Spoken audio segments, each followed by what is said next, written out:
She said it on live TV, and the whole league heard it. 19,000 people paid up to $400 a ticket to be in that building.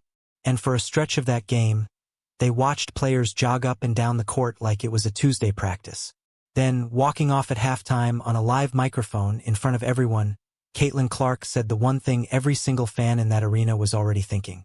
And what happened after she said it turned this game into one of the wildest finishes in All-Star history.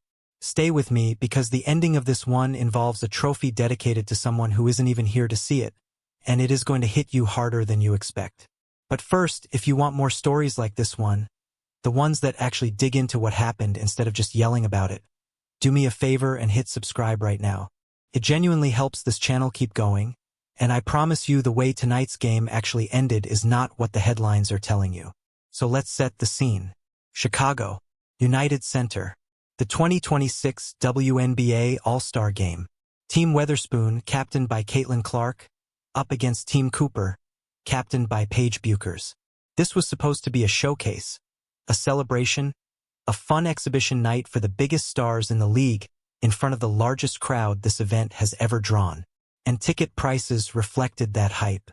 In the days leading up to the game, the average resale price on the secondary market was sitting north of $425, up more than a third from the year before. People paid real money expecting a show. And for a good chunk of the first half, that's not exactly what they got.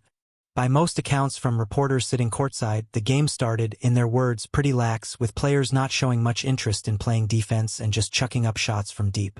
It's an all-star game, so nobody expects a defensive slugfest, but there's a difference between relaxed and disengaged, and for a stretch there, it leaned disengaged. Clark, though, came out on fire. She connected from 33 feet and then 37 feet within the first 2.5 minutes of the game, racing to 11 points almost immediately. She wanted more from everyone else too. And that's exactly what she said walking off the court at halftime, live on camera, to reporter Holly Rowe. "I think we should pick it up more. Come on, let's play a little bit," Clark said. Then she kept going. "I think these fans, they paid a lot of money to get in the door. Let's not be walking around. We don't need to go 100%, but let's pick it up and have some fun with it." Think about what that actually is for a second. That's not a coach saying it.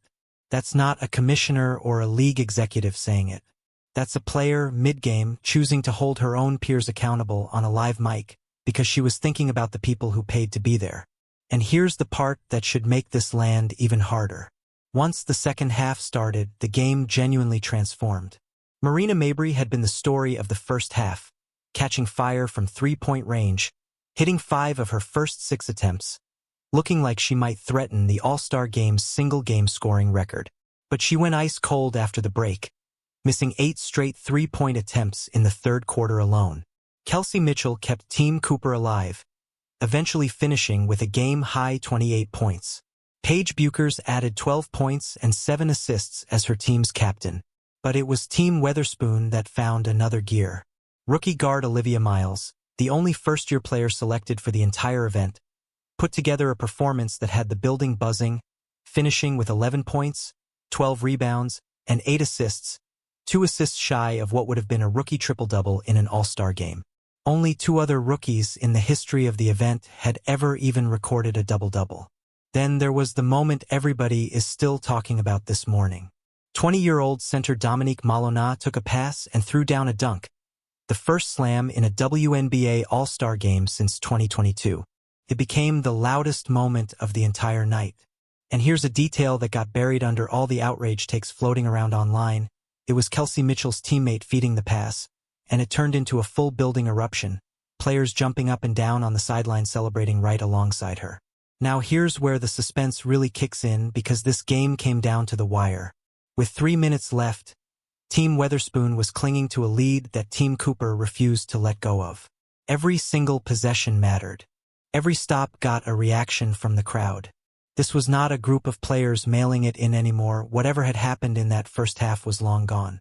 When the buzzer finally sounded, the final score read 129-122. Team Weatherspoon holding on for the win. Caitlin Clark finished with 17 points, 4 rebounds, and 5 assists, more than 4 times what she scored in her All-Star debut 2 years earlier. But the MVP award didn't go to Clark. It went to New York Liberty center Jonquel Jones, who finished just shy of a triple-double herself, 22 points, 13 rebounds, and 8 assists, making her the first player in league history to win the regular season MVP, the Commissioner's Cup MVP, the WNBA Finals MVP, and now the All-Star Game MVP. And this is the detail I told you about at the start of this video, the one that's going to hit different once you hear it. When Jones stepped up to accept that trophy, she didn't talk about stats or records. She said her aunt had passed away recently, and that her memorial had actually taken place earlier that same day. She said she got permission from her family to be there and play, and that the award, the one that completed her collection of every major honor this league has to offer, was for her aunt. Sit with that for a second. A woman just came from burying a family member, walked onto a court in front of a sold-out arena, and turned in one of the best performances of her career on the same day. That's not a headline. That's not a stat line. That's a person carrying something heavy and still showing up anyway. So here's what actually happened tonight when you strip away the noise. A game that started sluggish got called out publicly by the league's biggest star mid-game because she was thinking about the fans in the seats. That call-out was followed by one of the most competitive, back-and-forth finishes this event has seen in years. A rookie nearly triple-doubled. A 20-year-old threw down the first dunk in 4 years. And the player of the game accepted her trophy on the same day she said goodbye to someone she loved. Was the first half a little flat? Sure, by most accounts, yes. But is that the full story of what those fans got for their money tonight? Not even close. And that's exactly the kind of gap between the loud reaction online and what actually happened on the floor that this channel exists to close. I want to hear which part of this actually surprised you the most. The halftime call-out, the finish, or Jones' speech. Drop it in the comments because I read every single one, and this is exactly why this channel exists, to give you the real version before the noise takes over.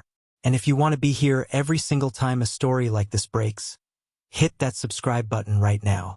There is more coming out of this weekend that hasn't even been reported everywhere yet, and I don't want you finding out about it anywhere else first. Subscribe, turn on notifications, and I will see you in the next one.